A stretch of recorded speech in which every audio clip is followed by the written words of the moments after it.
The most iconic image of American working women during World War II has to be Rosie the Riveter. And I think a perfect outfit for her would be this pattern, which has a wonderful hooded blouse and kind of dungarees, we'd call them in the UK, I think they're called overalls in America. And I'm going to make the blouse and the overalls and dungarees in fabulous Spitfire fabric that you might remember I bought from Tuppence Halfpenny on Spoonflower. I showed the fabric in my fabric haul, and I have the pale blue Spitfire fabric for the hooded blouse. And of course, hoods on blouses and dresses were fashionable in the 1940s, and certainly if it comes to buying vintage clothes, dresses and blouses with hoods are especially sought after. I'm going to show you how I made the blouse with the hood today, and then next I'm going to show you making the I'm going to show you making the dungarees or overalls in the darker blue Spitfire fabric, with the blouse being in the paler blue. So the Rosie the Riveter icon was actually created in 1942 to recruit women to work in an electric corporation under the heading "We Can Do It," and it reflects how women stepped into men's roles during World War II in munitions factories and so on. By 1945, 1 in every 4 married women actually worked outside the home. Of course, this didn't last after the war. They were encouraged to give up their jobs so that men could come back into them, and also encouraged to become dedicated housewives again. And in fact, a lot of women had rather got used to and enjoyed the autonomy of having their own jobs and more financial independence. So Rosie the Riveter has become a feminist icon, and for good reason. It was a time during the war era where women were encouraged to step out of the home and assume a vital role in the war effort. And I hope that the blouse and dungarees overalls I'm going to create are particularly apt, because the greatest increase in female workers during the World War II was seen in the aviation industry. So my take on Rosie the Riveter is going to be in the Spitfire fabric, and we shall see how I get on today with the hooded blouse. And I started by laying out the fabric, which is my light blue and kind of teal Spitfire print fabric from Tuppence Halfpenny on Spoonflower.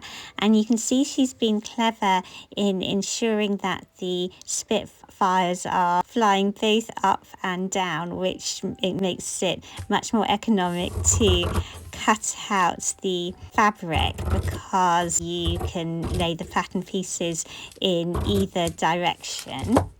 So I started by preparing the pieces for sewing. This is the front of the blouse, and it will be gathered just at the top around this edge, which produces a little gathered part over the bust area, and then at the waistline there is a pleat just to kind of nip in the waistline so that it can tuck easily into culottes or skirts. And I've also just turned under, this is the grown on facing, which is going to be turned over towards the front of the blouse, and I just turned under and pressed that edge there. It'll be turned like that. And then on the back of the blouse there are 2 pleats on either side of the centre line, and I've just pressed those in place, as you can see, and they need to meet exactly neatly at the centre. So I've pinned those, and they are stitched a little way down at the top and the bottom of the back of the blouse, and I've just marked with tailor's tacks where the stitching line will go up to, and it creates this rather pretty vent in the back of the blouse. And you can just see there at the bottom, same thing, that it's just going to be stitched a little way up to the tailor's tacks to stitch both those tucks on either side of the centre back to the main part of the blouse. And those tucks or pleats are made from the outside. And then I'm just stitching either side of that centre back line down to the tailor's tacks markings, and it's just a top stitch a few millimetres away from the centre line, and I'm going really slowly and leaving the needle in at the corner, turning the fabric, just doing a few stitches and turning again to go back up that pleat. And it's good to take your time because it makes a difference for the stitching to be a really nice even width either side of the centre line, and for that centre line to meet exactly. And so with that stitched, I'm going to join the front and the back parts of the blouse. I'm just flipping over the back bodice because I'm going to do French seams, so I want to start with sewing wrong side to wrong side. And this is the front with that grown on facing piece, and it looks wider than the shoulder at the back, but that's because it's gathered between two notches, one of which I've managed to cut off. But you can see there was a notch there, and I'm just gathering where I've done a long machine stitch between those two notches so that I can fit the front and back shoulders together. And then I'm just showing you the pin cushion doll that I made, and I might do, if anyone's interested in learning, a little tutorial on how to make these pin cushion dolls. The half dolls are quite easy to buy, and there are so many pretty ones. So I'm using her to take my pins from and just pin the shoulders together before stitching wrong side to wrong side, and then I'll stitch right side to right side to create French seams. With this spoonflower fabric, it's lovely to buy prints from designers that you really like. The fabric itself, this is signature petal cotton, and you can see I'm actually, this is the theme at the moment, not finding it's that easy to get the pins through, and yet it is just petal signature cotton. I haven't even started on the cotton twill for my overalls yet. It's quite tough. I mean, compared to vintage cottons, I find it a little harsh, I have to say. It's lovely to sew with.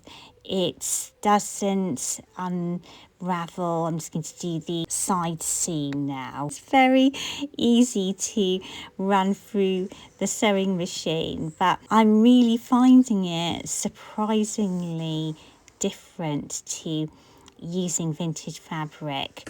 And then just stitching up those seams on my Singer 201K. It's always so counterintuitive stitching the wrong sides together first before the French seams. So now I'm going to make the hood, and the hood pattern piece is cut out twice on the fold because it's first of all stitched at the top to form that hood shape, and then you do the same with a facing hood effectively. So I'm just turning my hood right side out and making sure that little elfin point that it has is well turned out. And then you join the two hoods that you've created right side to right side and stitch around the front. And then, as you can see, I changed my mind and decided to use the contrast fabric that I will be using for the overalls to create the lining for the hood. And this actually echoes the illustration on the pattern envelope where a contrast lining is used for the hood. And as I'm going to have a contrast pocket and buttons, I thought that would be a fun touch. I did pin it on and try it on first because I was a bit concerned that the darker fabric is heavier. It's a cotton twill rather than the signature cotton, but the heaviness seemed to be all right. The hood still fell properly when it was on, so I went ahead and stitched it to the blouse. So with the hood stitched onto the blouse, that is the seam that has been left, and you wouldn't really want to leave it like that, would you? No. So the pattern instructions are to cut a length of bias binding and enclose that seam in a strip of bias binding. And there we are, as if by magic, it's enclosed in that bias binding that I cut from the lighter fabric. And I'm onto the sleeves, and I wanted short puffy sleeves, so I cut them from a different pattern, the one that I used for my flower and ladybug blouse. And I've just formed the pleats there at the base of the sleeve, and then I'm going to stitch the underarm seam first of all, wrong side to wrong side for the French seams, and then gather around the upper edge of the sleeve to form those nice gathered puffy shapes, just stitching the short little underarm seams of each sleeve. And with that French seam done, I'm just going to turn the sleeve to the right way round and then pull up the gathers. So there's a pattern piece for the contrast pocket which goes on the left side of the blouse, and then the instructions are to cut a 2 1/4 strip which is sewn to the inside of the pocket and turned over like that to create a flap, and turned over and top stitched in place. The instructions did say to cut this strip that goes on top on the bias, but you can see it just looked too weird with the aeroplane suddenly flying in a different direction, and I don't think it will matter that that flap is on the straight of the grain, and the whole is just then stitched onto the blouse. And then I came to making my covered buttons. I bought this device on the cheap from Amazon, and I have to say at this point that it wasn't a huge success, but it did get very good reviews. I think the problem, well, in fact, when I say I think, I deeply suspect the problem was that the fabric I used, which actually only is this cotton twill, it's not that thick, but I think it would be fine with the much finer fabric. It did say in the instructions it didn't suit velvet, and I thought this fabric might be okay because it's thinnish, but the buttons I made, they were all right for the reveal filming at the end, but several did fall apart. See, because I do want to have contrast buttons with and Spitfire on each button, I will need to redo these buttons. I'm just showing you how this button maker works, and as I say, it did get really good reviews.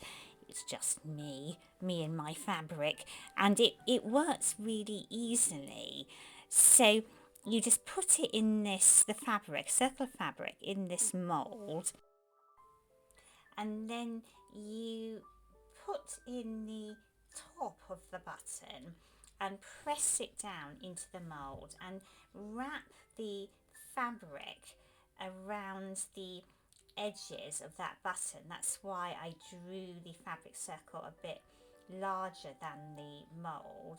So you wrap it around like that, and then you put in this smaller mould just to really press it down and make sure that all those edges are properly tucked in. So it's a kind of simple device, but effective, hopefully. Not so much for me. Temporarily effective, shall we say.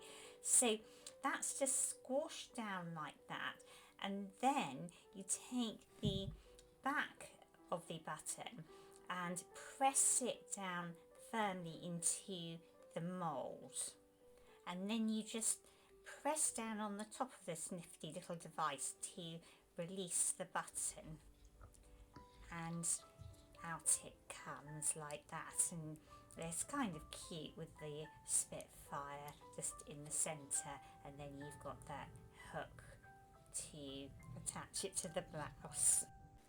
So I've turned under the facing and also neatened the edge there, and this is where the buttons and the buttonholes are going to go. I've marked with tailor's tacks their position.